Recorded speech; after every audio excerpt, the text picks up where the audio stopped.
Hi, and welcome to a video on how to use the Who's Guarding Whom routine within the ChessViz app. I first ran across Who's Guarding Whom in a book by Andy Solstice. In it, he described how to do this with two people. And as far as I know, ChessViz is the only app that has an equivalent of that where you can do this by yourself. Let's bring up an initial board position and describe how to use the routine from there. The four white pieces have been randomly placed on the chessboard. Your task is simple. Just track which piece is guarding which other piece. And in this board layout, we can see that the queen is guarding the knight and is also guarding the rook. At the same time, the rook is guarding the queen. So let's go ahead and check those boxes. So the rook is guarding the queen is guarding the rook, and the queen is guarding the knight. And that's it, at least as far as I can tell. So let's check our guarding. And we did it right. This is where it starts to get interesting. When we tap the Show Next Move button, you'll be told where to move one of the pieces, but the board won't change. So now we're told to move the knight to D6. So that's the square next to the rook. The knight is now guarding the bishop. The rook is now guarding the knight, and it's also guarding the queen. The queen is guarding the rook, but because the knight moved, it's no longer guarding the knight.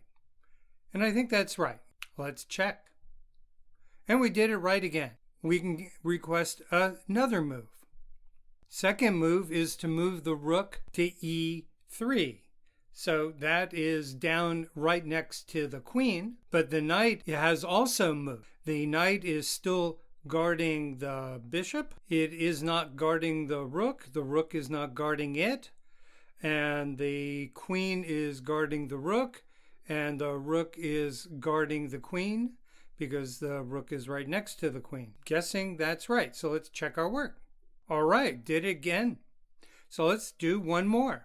Now we move the knight back to B5. The queen is now guarding the knight. The queen is guarding the rook because it's moved. The rook is guarding the queen. And I think that's it. Let's check. Let's do one more just for fun. Now we have to move the queen to D3. So the queen is guarding the rook is guarding the queen is still guarding the knight there. Let's check. Yes, just for fun, let's do one and I'll make a mistake. So the queen, let's say, is guarding the bishop, the knight, and the rook let's say, is still guarding the queen, in which I think is wrong. So we missed two things. As you can see, you can just keep going forever. It's a visualization exercise, keeping these four pieces in mind where they have moved to. I hope if you haven't tried this that you will go in and experiment. Thank you very much, and bye.